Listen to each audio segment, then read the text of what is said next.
ನನ್ನೆಲ್ಲ ಆತ್ಮೀಯ ಮುಖ್ಯ ಗುರುಗಳೇ ಹಾಗೂ ಶಿಕ್ಷಕ ಬಂಧುಗಳೇ, ಉಸ್ತುವಾರಿ ಅಧಿಕಾರಿಗಳೇ, ಬಹಳಷ್ಟು ಮುಖ್ಯ ಗುರುಗಳು ಕರೆ ಮಾಡಿ ನಮ್ಮ SATS ನಲ್ಲಿದ್ದಂತ ಡ್ಯಾಶ್ ಬೋರ್ಡ್ ಇರ್ತಕ್ಕಂಥ ಮಕ್ಕಳ ಸಂಖ್ಯೆ ಕಡಿಮೆ ಆಗಿದೆ ಅಂತ ಕೇಳ್ತಾ ಇದ್ದಾರೆ. ಅದಕ್ಕೆ ಕಾರಣ ಏನಪ್ಪಾ ಅಂದಾಗೆ, ನೀವು ನಿಮ್ಮ SATS ಅನ್ನ ಓಪನ್ ಮಾಡಿದ್ರೆ students promoted admitted without updating the results are rolled back to your school login, please update the result and promote the student ಅಂತಕ್ಕಂಥ ಒಂದು ಮೆಸೇಜ್ ಬರ್ತಾ ಇದೆ. ತಾವು ಸ್ಕ್ರೀನ್ ಅನ್ನ SATS ಲಾಗಿನ್ ಓಪನ್ ಮಾಡಿದ ತಕ್ಷಣ ಈ ಮೆಸೇಜ್ ಬರ್ತಾ ಇದೆ. ಅಂದ್ರೆ ನೀವು 21 ಮತ್ತು 22ನೇ ಸಾಲಿನಲ್ಲಿ ಯಾವ ಮಕ್ಕಳಿಗೆ ರಿಸಲ್ಟ್ ಅನ್ನ ಹಾಕಿರುವುದಿಲ್ವೋ ಅಂತ ಮಕ್ಕಳನ್ನ ಏನ್ ಮಾಡಲಾಗಿದೆ, ಮತ್ತೆ ರೋಲ್ ಬ್ಯಾಕ್ ಮಾಡಿ ಹಿಂದಿನ ತರಗತಿಗೆ ಹಾಕಲಾಗಿದೆ. ಆ ಮಕ್ಕಳು ಮತ್ತೆ ಇದ್ದಂತ ತರಗತಿಗೆ ಬರಬೇಕಪ್ಪ ಅಂದ್ರೆ ನೀವು ಅವ್ರ ರಿಸಲ್ಟ್ ಅನ್ನ ಹಾಕಿ ಪ್ರಮೋಟ್ ಮಾಡಿ ಅಡ್ಮಿಷನ್ ಮಾಡ್ಕೊಂಡ್ರೆ ನಿಮ್ಮ ಸಮಸ್ಯೆ ಬಗೆಹರಿಯುತ್ತೆ ಅಂತಕ್ಕಂಥದ್ದು. ಹಾಗಾದ್ರೆ ಯಾವ ರೀತಿ ನಾವು ಆ ಒಂದು ರಿಸಲ್ಟ್ ಅನ್ನ ಹಾಕಬೇಕು ಮತ್ತು ಪ್ರಮೋಟ್ ಮಾಡಬೇಕು, ಅಡ್ಮಿಷನ್ ಮಾಡ್ಬೇಕು ಅನ್ನೋದನ್ನ ಈ ಒಂದು ವಿಡಿಯೋದಲ್ಲಿ ನಾನು ನಿಮ್ಗೆ ತೋರಿಸ್ತಾ ಹೋಗ್ತೀನಿ. ಈ ವಿಡಿಯೋನ ಪೂರ್ಣ ಮುಗಿಯುವವರೆಗೆ ನೋಡಿ, ಅಂದ್ರೆ ನಿಮ್ಗೆ ಕ್ಲಿಯರ್ ಆಗಿ ಒಂದು ಪಿಕ್ಚರ್ ಸಿಗುತ್ತೆ. ಅಬ್ಬಬ್ಬ ಅಂದ್ರೆ ಇದನ್ನ 2 ರಿಂದ 4 ನಿಮಿಷದ ವಿಡಿಯೋ ಇರುತ್ತೆ. ಯಾವುದೇ ಕಾರಣಕ್ಕೂ ಮಧ್ಯೆ ಸ್ಕಿಪ್ ಮಾಡಿದ್ರೆ ನಿಮಗೆ ಇದು ಅರ್ಥ ಆಗೋದಿಲ್ಲ. ಆ ಕಾರಣಕ್ಕೋಸ್ಕರ ಈಗ ಈ ಮೆಸೇಜ್ ಅನ್ನ ತಾವು ನೋಡಿದಿರಿ. ಈ ಮೆಸೇಜ್ ಅನ್ನ ನೋಡಿದ ತಕ್ಷಣ ಇಲ್ಲೇನು ಕೊಡಿ, ಓಕೆ ಕೊಡಿ. ನಾನು ನಿಮ್ಗೆ ಡ್ಯಾಶ್ ಬೋರ್ಡ್ ಅನ್ನ ತೋರಿಸ್ತಾ ಇದ್ದೀನಿ. ಈಗ ಡ್ಯಾಶ್ ಬೋರ್ಡ್ ಅನ್ನ ನೋಡಿ. ಆ ಡ್ಯಾಶ್ ಬೋರ್ಡ್ ಅಲ್ಲಿ ನೋಡಿದ ತಕ್ಷಣ ನಿಮ್ಮ ಮಕ್ಕಳ ಸಂಖ್ಯೆ ನಿಮಗೆ ಅಲ್ಲಿ ತೋರಿಸುತ್ತೆ ವರ್ಗವಾರು. ಅದರ ಜೊತೆಗೆ ಅದೇ ಡ್ಯಾಶ್ ಬೋರ್ಡಿನಲ್ಲಿ ಪೆಂಡಿಂಗ್ ಅಂತ ತೋರಿಸ್ತಾ ಇದೆ. ಎಸ್, ನಾನು ಈಗ ಒಂದು ಶಾಲೆಯ ಡ್ಯಾಶ್ ಬೋರ್ಡ್ ಅನ್ನ ಓಪನ್ ಮಾಡಿದ್ದೀನಿ.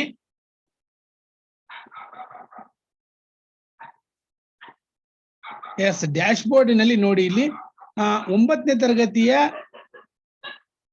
ಒಟ್ಟು 103 ಮಕ್ಕಳು, 93 ಪೆಂಡಿಂಗ್ ಅಂತ ತೋರಿಸ್ತಾ ಇದೆ. ಅಂದ್ರೆ 9ನೇ ತರಗತಿಗೆ 103 ಸಂಖ್ಯೆ ತೋರಿಸ್ತಾ ಇದೆ, 93 ಏನ್ ತೋರಿಸ್ತಾ ಇದೆ, ಪೆಂಡಿಂಗ್ ಅನ್ನ ತೋರಿಸ್ತಾ ಇದೆ. ಹಾಗೆ 8ನೇ ತರಗತಿಗೆ 1 ಪೆಂಡಿಂಗ್ ತೋರಿಸ್ತಾ ಇದೆ. ಬಟ್ 10ನೇ ತರಗತಿಗೆ ಕೇವಲ 1 ಮಗುವನ್ನ ತೋರಿಸ್ತಾ ಇದೆ. ಇದ್ರ ಅರ್ಥ ಏನಪ್ಪಾ ಅಂದ್ರೆ, ಈ 93 ಮಕ್ಕಳು ಎಲ್ಲಿಗೆ ಬರ್ಬೇಕಪ್ಪ ಅಂದ್ರೆ 10ನೇ ತರಗತಿಗೆ ಬರ್ಬೇಕಾಗಿರ್ತಕ್ಕಂಥ ಮಕ್ಕಳು ಇವರು. ಇವ್ರು ಇನ್ನು 9ನೇ ತರಗತಿಯಲ್ಲೇ ಇದ್ದಾರೆ.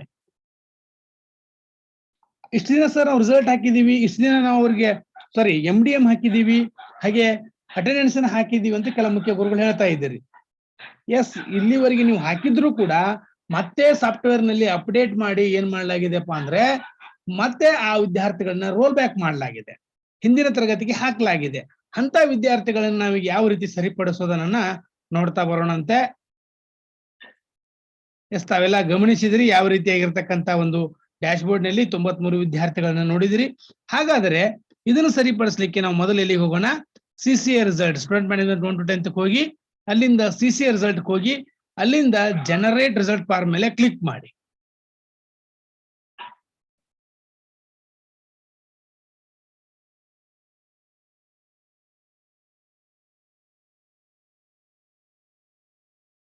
ನೀವು ಜನರೇಟ್ ರಿಸಲ್ಟ್ ಬಾರ್ ಮೇಲೆ ಕ್ಲಿಕ್ ಮಾಡಿದಾಗ CCA ರಿಸಲ್ಟ್ ಓಪನ್ ಆಗುತ್ತೆ. ನಿಮಗೆ ಇಲ್ಲಿ ಮಾಧ್ಯಮವನ್ನ ಆಯ್ಕೆ ಮಾಡಿಕೊಳ್ಳಿ. ಹಾಗೆ ಯಾವ ತರಗತಿಗೆ ಅಪ್ಡೇಟ್ ಮಾಡ್ಬೇಕಾಗಿದೆಯೋ ಆ ತರಗತಿಯನ್ನ, ಇಲ್ಲಿ 10ನೇ ತರಗತಿಗೆ ಮಕ್ಕಳು ಬಂದಿಲ್ಲ ಅಂದ್ರೆ ಅವ್ರು ಎಲ್ಲಿ ಪೆಂಡಿಂಗ್ ಇದ್ದಾರೆ, 9ನೇ ತರಗತಿಗೆ ಬಂದಿರತಕ್ಕಂಥದ್ದು, ಆ 9ನೇ ತರಗತಿಯನ್ನು ಆಯ್ಕೆ ಮಾಡ್ಕೊಳ್ಳಿ. ಎಕ್ಸಾಮ್ ಅನ್ನ ಆಯ್ಕೆ ಮಾಡ್ಕೊಳ್ಳಿ. ನೀವು ಇಲ್ಲಿ ಎಲ್ಲ ಸರ್ಚ್ ಮಾಡ್ಬೇಕಾಗತ್ತೆ, ನೀವು ಯಾವ ರಿಸಲ್ಟ್ ಅನ್ನ ಹಾಕಿಲ್ಲ ಅಂತಕೊಂಡು. ನನ್ನ ಎಕ್ಸಾಂಪಲ್ ಇಲ್ಲಿ FA1 ಅನ್ನ ಸರ್ಚ್ ಮಾಡಿ ತೋರಿಸ್ತೀನಿ ನಿಮ್ಗೆ. ಗ್ರೂಪ್ ಅನ್ನ ಆಯ್ಕೆ ಮಾಡ್ಕೊಳ್ಳಿ, ಕನ್ನಡ, ಇಂಗ್ಲಿಷ್, ಹಿಂದಿ ಅಂತ 9ನೇ ತರಗತಿಗೆ ಸಂಬಂಧಪಟ್ಟಾಗ ನಾನು ಗ್ರೂಪ್ ಅನ್ನ ಆಯ್ಕೆ ಮಾಡ್ಕೊಂಡಿದ್ದೀನಿ.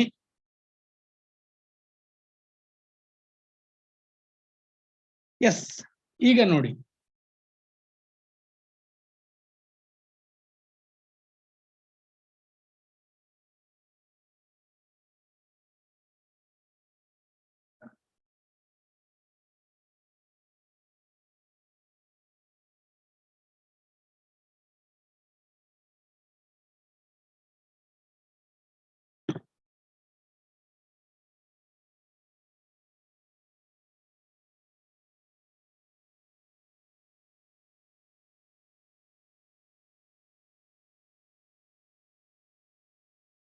ನೀವು ಈ ರೀತಿ ಆಯ್ಕೆ ಮಾಡ್ಕೊಂಡ್ರೆ ಏನಾಗುತ್ತಪ್ಪ ಅಂದ್ರೆ ನಿಮ್ಗೆ ಈ ವರ್ಷದ ಮಕ್ಕಳು ಇಲ್ಲಿ ನಿಮ್ಗೆ ಬರುತ್ತೆ. ನಮಗೆ ಬೇಕಾಗಿರ್ತಕ್ಕಂಥದ್ದು 21-22ನೇ ಸಾಲಿನ ಮಕ್ಕಳು ಇಯರ್ ಅನ್ನು ಕೂಡ ನೀವು ಏನ್ ಮಾಡ್ಬೇಕಾಗತ್ತೆ, ಇಲ್ಲಿ ಆಯ್ಕೆ ಮಾಡಿಕೊಂಡು ಸರ್ಚ್ ಅನ್ನ ಕೊಡ್ಬೇಕಾಗತ್ತೆ. ಎಸ್, ಎಕ್ಸಾಮ್ ಅನ್ನ ನಾನು ಇಲ್ಲಿ ಒಂದು ಎಕ್ಸಾಮ್ ಅನ್ನ ತೋರಿಸ್ತಾ ಇದ್ದೀನಿ, FA1 ಅನ್ನ. ಅಂದ್ರೆ ಅದನ್ನ ಹಾಕಿದಿರೋ ಇಲ್ಲೋ ಬಿಟ್ಟು ಅಂತಕ್ಕಂಥ, ಇಲ್ಲಿ ನೀವು ಬಹುಮುಖ್ಯವಾಗಿ 4 FAಗಳನ್ನ ಹಾಗೆ SA2 ಅನ್ನ ಚೆಕ್ ಮಾಡ್ಕೋಬೇಕಾಗತ್ತೆ. SA1 ಮ್ಯಾಂಡೇಟರಿ ಇದ್ದಿದ್ದಿಲ್ಲ, ಅದನ್ನ ಚೆಕ್ ಮಾಡ್ಕೊಳ್ಳಿ ಬಿಡಿ, ನಡೆಯುತ್ತೆ. ಬಟ್ 4 FAಗಳನ್ನ ಹಾಗೆ ಅದರ ಜೊತೆಗೆ SA ಅನ್ನ ಚೆಕ್ ಮಾಡ್ಕೋಬೇಕಾಗತ್ತೆ, SA2 ಅನ್ನ. ಎಸ್, ಇಲ್ಲಿ ಹಾಕಿದ್ದಾರೆ ಎಲ್ಲ ವಿದ್ಯಾರ್ಥಿಗಳಿಗೆ. ಏನ್ ಮಾಡಿದ್ದಾರೆ ಇಲ್ಲಿ 93 ವಿದ್ಯಾರ್ಥಿಗಳಿಗೆ ರಿಸಲ್ಟ್ ಅನ್ನ ಹಾಕಿರ್ತಕ್ಕಂಥದ್ದು. ಇದೇ ರೀತಿ ನೀವು FA1 ಅನ್ನ, FA2 ಅನ್ನ, FA3, FA4 ಚೆಕ್ ಮಾಡ್ಕೊಂಡಾಗ ನಿಮಗೆ SA2 ಅನ್ನ ಚೆಕ್ ಮಾಡ್ಕೊಂಡಾಗ ಯಾವುದನ್ನ ಹಾಕಿಲ್ಲ ಅಂತ ಗೊತ್ತಾಗುತ್ತೆ. ನಾನಿಲ್ಲಿ ನೇರವಾಗಿ FA4ಗೆ ಹೋಗ್ತಾ ಇದ್ದೀನಿ. ಅಂದ್ರೆ ಯಾವುದನ್ನ ಹಾಕಿಲ್ಲ ಅನ್ನೋದನ್ನ ನಾನು ಇಲ್ಲಿ ಚೆಕ್ ಮಾಡ್ತಾ ಇದ್ದೀನಿ. FA4 ಅನ್ನ ಕೊಟ್ಟು ಸರ್ಚ್ ಅಂತ ಕೊಟ್ಟಿದ್ದೀನಿ. 21-22ನೇ ಸಾಲಿನ ಒಂದು ವಿದ್ಯಾರ್ಥಿಗಳನ್ನ ನಾನು ಇಲ್ಲಿ ಸರ್ಚ್ ಮಾಡ್ತಾ ಇದ್ದೀನಿ. ಸರ್ಚ್ ಮಾಡಿದಾಗ ಈ ರೀತಿ ನೋಡಿ, ಇಲ್ಲಿ ವೇಕೆಂಟ್ ಬಂದಿದೆ.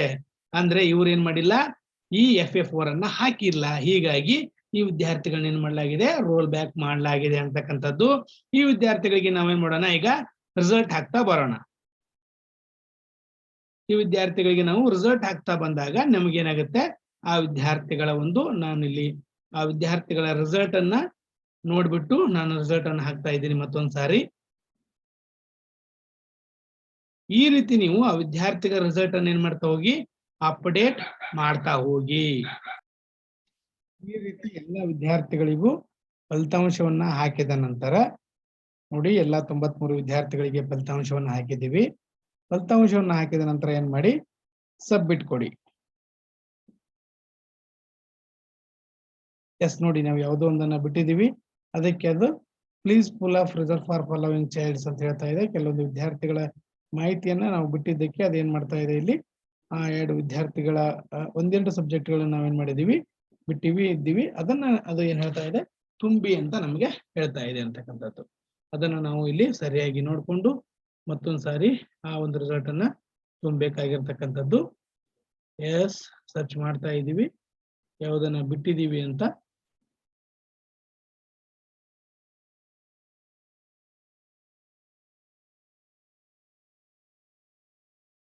ಆ ವಿದ್ಯಾರ್ಥಿಗಳ ರಿಸಲ್ಟ್ ಅನ್ನ ಹಾಕೊಂಡು ನಾವಿಲ್ಲಿ ಏನ್ ಮಾಡೋಣ, ಸಬ್ಮಿಟ್ ಅನ್ನ ಮಾಡ್ತಾ ಇದ್ದೀನಿ. ಸಬ್ಮಿಟ್ ಮಾಡಿ, ಈಗ ಓಕೆ ಅಂತ ಕೊಡಿ. ರಿಸಲ್ಟ್ ಏನ್ ಬರುತ್ತೆ, ಸಕ್ಸಸ್ಫುಲಿ ಸೇವ್ಡ್ ಅಂತ ಬರುತ್ತೆ. ತಾವು ಗಮನಿಸ್ತಾ ಇದ್ದೀರಿ, ಸ್ವಲ್ಪ ಅಪ್ಡೇಟ್ ಆಗ್ಲಿಕ್ಕೆ ಸಮಯ ತೆಗೆದುಕೊಳ್ಳುತ್ತೆ, ನಾವು ವೇಟ್ ಮಾಡ್ಬೇಕಾಗುತ್ತೆ. Yes, 93 out of 93 student result submitted ಅಂತ ಬರ್ತಾ ಇದೆ. ಮುಂದೆ ನಾವು ಏನ್ ಮಾಡ್ಬೇಕಾಗಿರುತ್ತಪ್ಪ ಅಂದ್ರೆ, ಈ ವಿದ್ಯಾರ್ಥಿಗಳನ್ನ ಪ್ರಮೋಟ್ ಮಾಡ್ಬೇಕಾಗತ್ತೆ. ಪ್ರಮೋಟ್ ಮಾಡೋದು ತಮಗೆಲ್ಲ ಗೊತ್ತಿರ್ತಕ್ಕಂಥದ್ದೇ. 1 to 10th ಹೋಗ್ತೀರಿ, ಅಲ್ಲಿಂದ ಅಡ್ಮಿಷನ್ಗೆ ಹೋಗ್ತೀರಿ, ಅಡ್ಮಿಷನ್ ಥ್ರೂ ಪ್ರಮೋಷನ್ಗೆ ಹೋಗ್ತೀರಿ. ಸಾರಿ, ಒಂಚೂರು ಇಲ್ಲಿ ಅವಸರ ಆಯ್ತು. ಇಲ್ಲಿ ನಾವು ಮಾಡ್ಬೇಕಾಗಿರ್ತಕ್ಕಂಥದ್ದು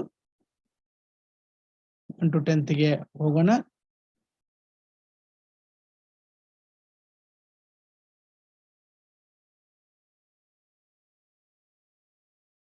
ಪ್ರಮೋಟ್ ಸ್ಟೂಡೆಂಟ್, ಪ್ರಮೋಷನ್ ಮೇಲೆ ಹೋಗಿ ಪ್ರಮೋಟ್ ಸ್ಟೂಡೆಂಟ್ ಅಂತ ಕೊಡಿ. ಇಲ್ಲಿ ಮೇಲ್ಗಡೆ ತಾವು ನೋಡ್ತಾ ಇದ್ದೀರಿ 5 relatives mandatory FA1, FA2, FA3, FA4 ಅಂತ. ಇಲ್ಲಿ ನೀವು ಈಗೇನ್ ಮಾಡಿ, ಸರ್ಚ್ ಅಂತ ಕೊಡಿ. ಆಲ್ರೆಡಿ 21-22 ತಗೊಂಡಿದೆ, ನೀವು ಸರ್ಚ್ ಅಂತ ಕೊಡಿ. ಸರ್ಚ್ ಅಂತ ಕೊಟ್ಟಾಗ ನಿಮ್ಗೆ ಇಲ್ಲಿ ಏನಾಗಬೇಕಾಗತ್ತೆ, ಆ 93 ವಿದ್ಯಾರ್ಥಿಗಳು ಇಲ್ಲಿ ನಿಮ್ಗೆ ಹೈಲೈಟ್ ಆಗ್ಬೇಕಾಗತ್ತೆ.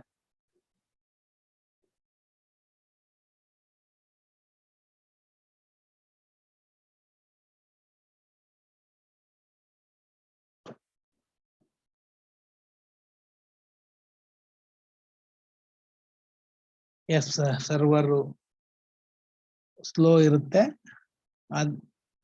ಸ್ವಲ್ಪ ನಾವೇ ಇಲ್ಲಿ ಪೇಷನ್ಸ್ ನಿಂದ ಕಾಯ್ತಕ್ಕಂಥದ್ದು ತುಂಬಾ ಮುಖ್ಯ SATS ಅಲ್ಲಿ. ಈ ರೀತಿ ಪ್ರಮೋಟ್ ಸ್ಟೂಡೆಂಟ್ ಲಿಸ್ಟ್ ಬರುತ್ತೆ. ಇಲ್ಲಿ ಮೇಲ್ಗಡೆ ಇರತಕ್ಕಂತ ಪ್ರಮೋಟ್ ಮೇಲೆ ನೀವು ಕ್ಲಿಕ್ ಮಾಡಿ. ಇದು 10ನೇ ತರಗತಿ ವಿದ್ಯಾರ್ಥಿಗಳನ್ನು ಕೂಡ ಇಲ್ಲಿ ತೋರಿಸುತ್ತೆ. ನಾವು 9ನೇ ತರಗತಿ ವಿದ್ಯಾರ್ಥಿಗಳ ರಿಸಲ್ಟ್ ಹಾಕಿದೀವಿ, ಅದನ್ನ ನಿಮಗೆ ಇಲ್ಲಿ ತೋರಿಸ್ತಾ ಇದ್ದೀನಿ. ಅಲ್ಲಿ ಕೊಟ್ಟು ಏನ್ ಮಾಡಿ, ಸಬ್ಮಿಟ್ ಅಂತ ಕೊಡಿ. ಸಬ್ಮಿಟ್ ಅಂತ ಕೊಟ್ಟಾಗ ನಿಮಗೇನಾಯ್ತು, ಈ 93 ವಿದ್ಯಾರ್ಥಿಗಳ ಒಂದು ಸಬ್ಮಿಷನ್ ಆಗಿರ್ತಕ್ಕಂಥದ್ದು. ಈ ವಿದ್ಯಾರ್ಥಿಗಳನ್ನ ನಾವು ಮತ್ತೇನ್ ಮಾಡ್ಬೇಕಾಗತ್ತಪ್ಪ ಅಂದ್ರೆ ಅಡ್ಮಿಷನ್ ಮಾಡ್ಕೋಬೇಕಾಗತ್ತೆ. 1 to 10th ಮ್ಯಾನೇಜ್ಮೆಂಟ್ಗೆ ಹೋಗಿ ಮತ್ತೆ ಅಡ್ಮಿಷನ್ ಡೀಟೇಲ್ಗೆ ಹೋಗಿ ಅಡ್ಮಿಷನ್ ಥ್ರೂ ಪ್ರಮೋಷನ್ ಮೇಲೆ ನೀವು ಕ್ಲಿಕ್ ಮಾಡಿದಾಗ ಅಲ್ಲಿ ವಿದ್ಯಾರ್ಥಿಗಳು ಏನಾಗಿರ್ತಾರೆ, ಬಂದಿರ್ತಾರೆ. ಈ 93 ವಿದ್ಯಾರ್ಥಿಗಳು ಬಂದಿರ್ತಾರೆ ಅಂತಕ್ಕಂಥದ್ದು. ಅದನ್ನ ತಾವು ಗಮನ ಇಟ್ಟು ಸ್ವಲ್ಪ ನೋಡಿದ್ರೆ ನಿಮ್ಮ ಸಮಸ್ಯೆ ಏನಾಗುತ್ತೆ, ಬಗೆಹರಿತಕ್ಕಂಥದ್ದು. ಎಸ್, ಇಲ್ಲಿ 9ನೇ ತರಗತಿಯನ್ನು ನಾನು ಕೊಡ್ತಾ ಇದ್ದೀನಿ. ಕೊಟ್ಟು ಸರ್ಚ್ ಮಾಡಿದಾಗ ಈ ನಾವೇನು ರಿಸಲ್ಟ್ ಹಾಕಿ ಪ್ರಮೋಟ್ ಮಾಡಿದೀವಿ ಆ ವಿದ್ಯಾರ್ಥಿಗಳು ಇಲ್ಲಿ ಬರಬೇಕಾಗತ್ತೆ. ಅಂದಾಗ ಮಾತ್ರ ನಾವು ಮಾಡಿರ್ತಕ್ಕಂಥದ್ದು ಸರಿಯಾಗಿರ್ತಕ್ಕಂಥದ್ದು. ಎಸ್, ತಾವು ನೋಡ್ತಾ ಇದ್ದೀರಿ. ಎಸ್, ಈ 93 ವಿದ್ಯಾರ್ಥಿಗಳು ಇಲ್ಲಿ ಬಂದಿದ್ದಾರೆ. ನಾನು ಈ ಒಂದು ವಿಡಿಯೋದಲ್ಲಿ ಕೇವಲ ಒಬ್ಬ ವಿದ್ಯಾರ್ಥಿಯನ್ನು ಏನ್ ಮಾಡಿ ತೋರಿಸ್ತೀನಿ, ನಿಮ್ಗೆ ಅಡ್ಮಿಟ್ ಮಾಡಿ ತೋರಿಸ್ತೀನಿ. ಯಾಕಂದ್ರೆ ಎಲ್ಲಾ ವಿದ್ಯಾರ್ಥಿಗಳನ್ನ ಸಿಂಗಲ್ ಆಗಿ ಅಡ್ಮಿಟ್ ಮಾಡ್ಬೇಕಾಗತ್ತೆ. ಒಟ್ಟು ತೋರಿಸ್ತಾ ಹೋದ್ರೆ ನಿಮ್ಗೆ ಏನಾಗುತ್ತೆ, ವಿಡಿಯೋ ತುಂಬಾ ದೊಡ್ಡದಾಗುತ್ತೆ. ಎಸ್, ಒಂದೇ ವಿದ್ಯಾರ್ಥಿಯನ್ನು ನಾನು ಇಲ್ಲಿ ಆಯ್ಕೆ ಮಾಡ್ಕೊಂಡಿದ್ದೀನಿ. ಎಸ್, ಆಯ್ಕೆ ಮಾಡ್ಕೊಂಡು ಸೆಕ್ಷನ್ ಅನ್ನ ಆಯ್ಕೆ ಮಾಡ್ಕೊಳ್ಳಿ. ಲ್ಯಾಂಗ್ವೇಜ್ ಗ್ರೂಪ್ ಅನ್ನ ನೀವು ಇಲ್ಲಿ ಆಯ್ಕೆ ಮಾಡ್ಕೊಂಡು ಏನೇನು ಸಾಧ್ಯತೆಗಳಿದಾವೆ ಇಲ್ಲೆಲ್ಲ ನಿಮಗೆ ಉಳಿಕೆದ್ದು ಡೇಟ್ ಆಫ್ ಬರ್ತ್ ಆಗಿರ್ಬೋದು, ರೀಸನ್, ಇವನ್ನ ಚೇಂಜ್ ಮಾಡ್ಕೊಳ್ಳಿಕ್ಕೆ ಅವಕಾಶ ಇರುತ್ತೆ. ಇವುಗಳನ್ನ ಚೇಂಜ್ ಮಾಡ್ಕೊಂಡು ಸಬ್ಮಿಟ್ ಅಂತ ಕೊಡಿ.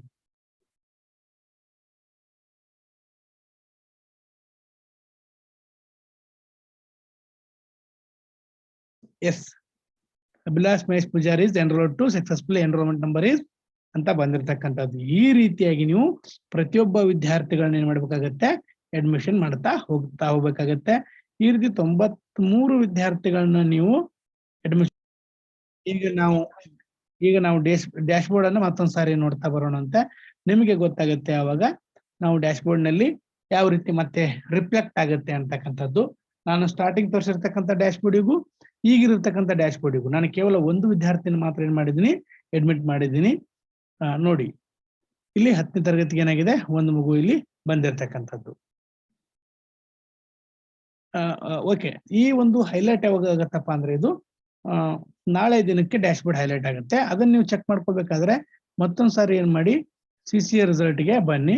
CCA ರಿಸಲ್ಟ್ ಬಂದಾಗ ಜನರಲ್ ರಿಸಲ್ಟ್ ಫಾರ್ಮ್ ಅಂತ ಕೊಡಿ.